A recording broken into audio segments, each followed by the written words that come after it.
So I'm joined by Dr. Adams here. We're at the 2023 AATS Mitral Conclave, David.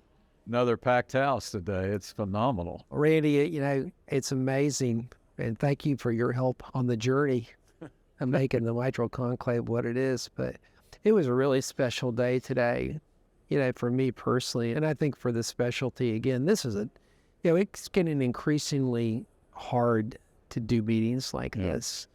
The commitments for travel, the expense, the innumerable visa issues, and all of the challenges to have people be able to come here. And, we had people from 52 countries today in the room.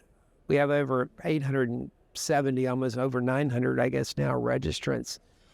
And, they all come for a single reason, and that's to get more educated about how to take care of patients with mitral valve disease. And I think what I'm so proud of, and over the years in this meeting, is not only the fellowship and friendship, which you and I believe so much in. Yeah, very important. In this room. And it was so obvious again today, particularly after the pandemic, of having so many colleagues from around the world get together, because we've all sort of grown up together in this space.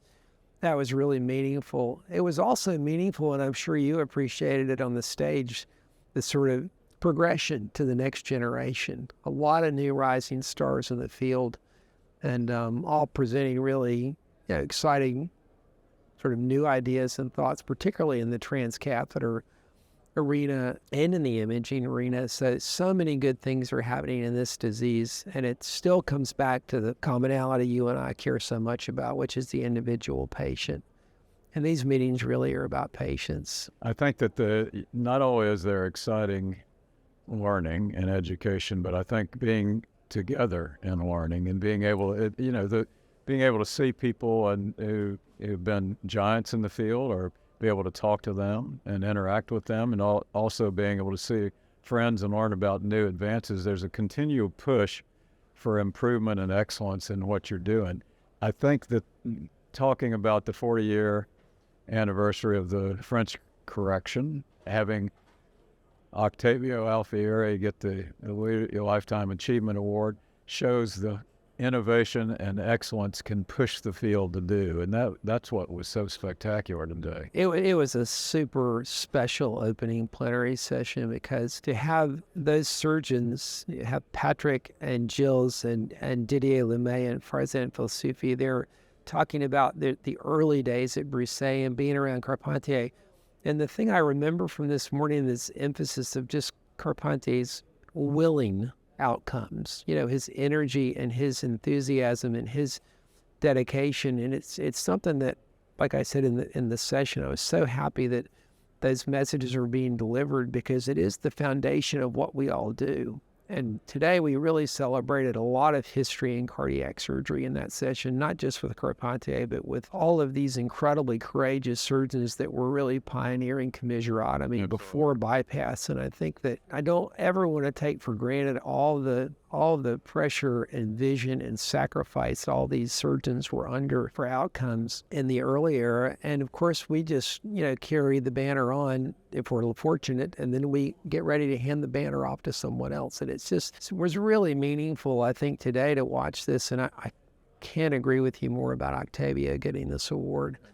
He's just an incredibly humble, generous, incredible mitral valve surgeon, and he's someone that's always been so supportive of this meeting and these kinds of efforts. He's been here from the very beginning.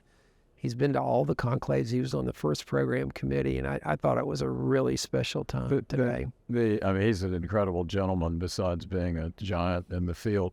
I think that the concept that you're right, that we now have a field that's really expanding, with the transcatheter therapies, the tricuspid, the whole way that it's going, the treatment of AFib, all of those sort of things, and heart failure patients coming together. The thing that's really striking to me in listening, and I think back on people, is that people did this to help the patient and to innovate, not to have how many followers you have on Twitter or something like that. And so that has been the message that you're putting out, is really innovate to have advances that help in outcomes, not your notoriety. And I think we've struck a really nice balance with the program And I think Ani and Yanwu, who's my co-director and really my right-hand partner in this educational effort, I think we've struck a great balance in this meeting between coming and learning basics like annuloplasty, leaflet resection, cortex chordoplasty, the very basics, the tools you have to know to do valve repair. But then, for instance, in the session that we were just in, we're talking about mitral valve re-repair in the setting of minimal tissue. And Jabrino Curry was talking about tricuspid translocation to reconstruction of mitral commissure. So whether you're at the beginning of your journey in mitral valve disease or at the very advanced level, there's always things that we can learn when we get together from around the world and spend 2 days without the distractions in person and really,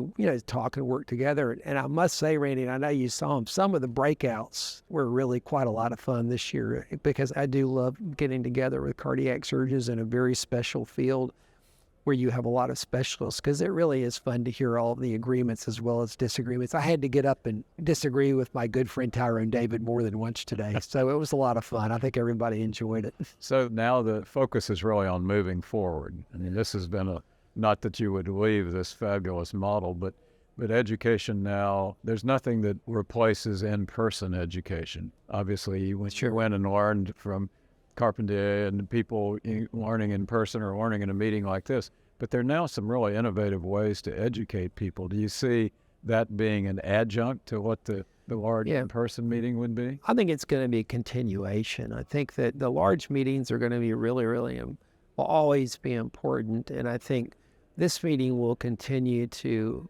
evolve. I've already had a lot of ideas watching today about the next conclave, about how we could even cover some other topics. For example, we had a session today on aortic valve repair for moderate AI in the setting of mitral valve regurgitation and how that impacts valve decision making. And that room was absolutely packed, and it went way over because there was a lot of discussion. So I think that we still have topics we need to cover to help patients with mitral valve disease. That's one thing. But also, as you're hinting to, the era of videos and libraries, as well as the ability to communicate. We did learn one useful thing in the pandemic, that Zoom actually is an adjunct. It's a good adjunct. It can't replace what we're doing here, but it's a good adjunct for follow-up. And I hope in the future we'll be able to do that. And I know that we have some real industry partners that believe in that and that would help us do that, because they're always asking for content that they can share. And remember, they live in a different sphere. They have access to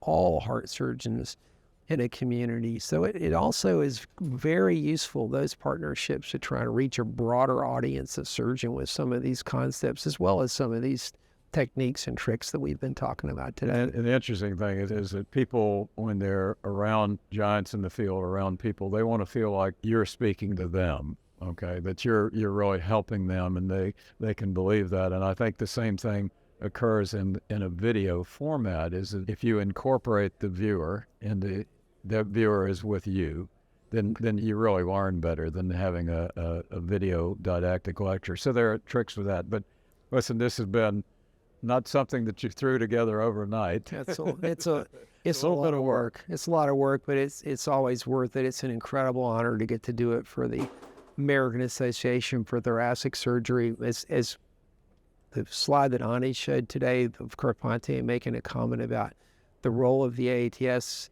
in his own career, and not only the fellowship and friendship, but the real commitment to science and advancing patient care is very meaningful to me. And that's why this meeting has always been so special to me, because this is a very special association, and this is an incredible honor to get to do this. This is for the AATS. Club Mitral on steroids.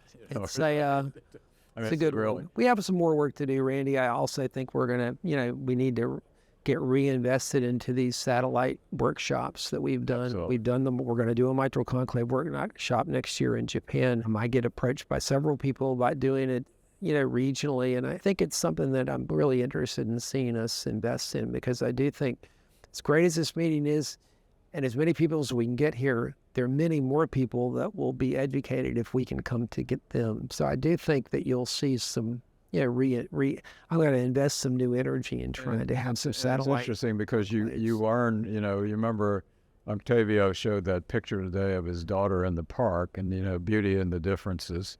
And that's really when we are with people in other countries or in other experiences, you learn from them and they from you. So I think that's an excellent idea. It should be part of the journey the next several years for the Conclave. Well, congratulations. A lot of hard work. You and Ani did a super job. You have a wildly successful meeting that is advancing the field to help patients. And I know that Ani and I helped put it together with a program committee, but it's all of the faculty and all of these presenters that come that really make this meeting special, because it's just amazing, Randy, despite all of the hardships, including our AATS annual meeting in Los Angeles, which is really sort of starting tomorrow. You've seen all the people trying to catch planes from here. You got to be there. But just in spite of all that, all these people coming here and participating is what really makes this meeting very special. And they've come again and they've done it, and it's just an absolute honor to be here today and be with all of them. Congratulations. Thank you, Randy, for what you do. Good. Thank you. See you, my friend. Thank you. Bye.